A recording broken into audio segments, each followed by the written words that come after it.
Olá, tudo bem? Meu nome é JB e no vídeo de hoje eu quero relatar algo que eu queria compartilhar um bom tempo com vocês. Eu tava mais esperando a situação dar uma esfriada, dar uma acalmada pra poder vir aqui e contar pra vocês como é que funcionou isso, tá? Bom, seguinte, sempre frequentei e ali quando era jovem ali, o meu irmão acabou me convidando pra participar de um culto de jovens, que foi onde eu conheci o pessoal da igreja e conheci a igreja que eu tava, até acontecer tudo que vocês vão ver. O primeiro contato que eu tive com o pessoal, com a igreja, foi em um culto de jovens, aonde, bom, eu fui muito bem tratado, fui muito bem recebido, até melhor do que eu pensei que eu seria, tá? A noite foi bem legal e no final me convidaram pra visitar, pra ver como é que seria. E eu fui. Poxa, por que não, né? E bom, a partir dali desencadeou uma série de acontecimentos onde eu comecei a frequentar mais, me batizei. O meu envolvimento foi aumentando cada vez mais. Eu comecei com mais frequência a participar dos estudos que a igreja oferecia, conhecer mais pessoas da comunidade,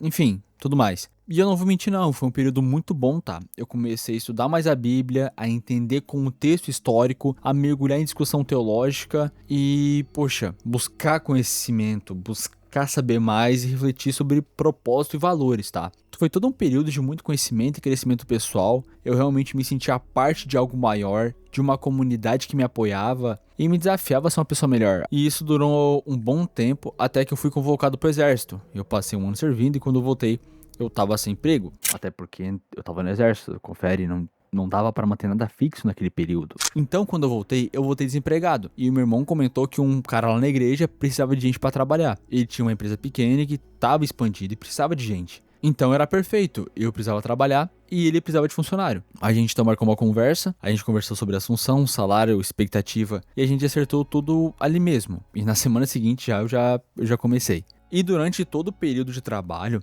assuntos relacionados à igreja eram comentados ali periodicamente, até porque todo o pessoal da igreja, mas nada de forma impositiva não, e sim de forma bem natural. Nas pausas pro café, no almoço, nas conversas informais, sempre rolava alguma discussão sobre alguma interpretação, doutrina e evento que estava sendo planejado. As dúvidas ali eram discutidas, debates teológicos aconteciam, já que o pessoal ali tinha bastante conhecimento bíblico e gostava desse tipo de conversa. E eu, que sempre fui curioso por natureza, comecei a me aprofundar ainda mais. Obviamente, novas dúvidas ali foram surgindo. Questões sobre tradução, contexto histórico, interpretações diferentes sobre os mesmos textos. E de modo necessário e porque eu genuinamente queria entender melhor. Então eu fui buscar outras fontes, ler outros autores, ver o outro lado da moeda, bem dizer, né? E sinceramente, foi aí que tudo começou a desandar. E durante as conversas, tanto no trabalho quanto na igreja, eu percebi que sempre que eu apresentava um contra-argumento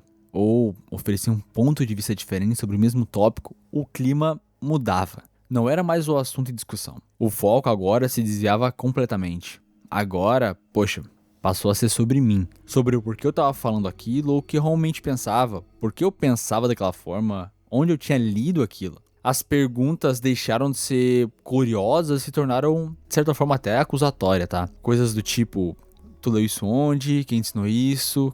Quem tu tá ouvindo pra pensar assim? E eu nunca deixei de ler ou procurar conhecimento. Muito pelo contrário, tá? Até hoje eu tô sempre lendo e estudando algo novo. E durante esses debates eu sempre fazia o papel de advogado do diabo, bem dizer, apresentando sempre algumas perspectivas alternativas. Não porque eu necessariamente acreditasse nelas, mas porque eu achava importante explorar os ângulos de uma questão. Mas isso gerou em todo mundo a ideia de que eu estava me desviando dos comportamentos esperados, entre várias aspas, pela igreja, e me afastando da verdade. O que era para mim um estudo legítimo, busca honesta por compreensão, simplesmente para ele se tornou uma afronta, uma ameaça. Bom, até aqui dá pra perceber que eu já não era mais tão bem aceito, bem visto como antes. Aquele acolhimento caloroso do início tinha se transformado em olhares desconfiados, conversas que morriam quando eu me aproximava, convites que pararam simplesmente de chegar. Questionar, bater de frente educadamente, apresentar contra-argumentos bem fundamentados e sustentá-los com lógica e estudo, tudo isso passou a ser visto como rebeldia espiritual.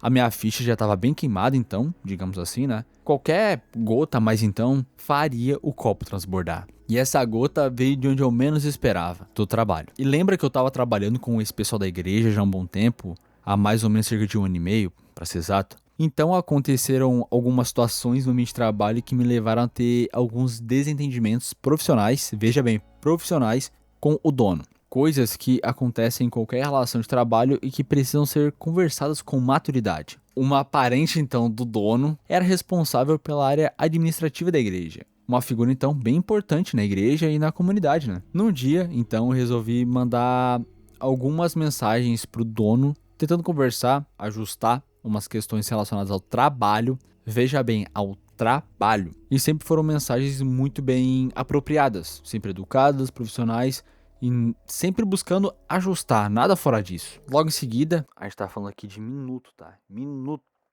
Eu simplesmente fui removido do grupo da igreja. Pois é, sem aviso prévio, sem advertência, sem conversa, sem reunião com líderes e sem direito à defesa, sem nada. Simples assim, expulso. Eu tentei até conversar com algum dos líderes, né? Poxa, pedi explicações, quis entender o que estava acontecendo. A resposta foi o silêncio. E bom, até hoje eu não sei o porquê. Enfim, a grande questão que fica é: o que está acontecendo com a igreja? O que está acontecendo com os autodenominados cristãos que pregam amor, acolhimento e graça? Porém, poxa, praticam exclusão, julgamento e controle. Como uma instituição que deveria estimular o conhecimento espiritual e intelectual, tornou um lugar onde perguntas são vistas como ameaças. Como que questionar, que é a base de qualquer fé madura e consciente, virou sinônimo de desvio? E realmente, tudo isso aconteceu numa fase bem ruim, tá? Enfim, não vou entrar em detalhe aqui. E, poxa, me pegou muito desprevenido, porque eu não esperava esse tipo de atitude. Realmente, porque parando pra analisar o contexto, não tem nada a ver com nada. Não faz sentido, entendeu? Enfim, e bom, eu não perdi a minha fé quando eu fui expulso. Na verdade, o que eu perdi foi a ilusão de que aquele grupo específico, eu não vou generalizar todo mundo, representava o que eles diziam representar. Aquela imagem bonita de um grupo bonito e justo caiu por terra. E talvez essa seja a lição mais importante. Fé verdadeira resiste à pergunta. Comunidades saudáveis acolhem dúvidas. Líderes seguros não temem questionamentos.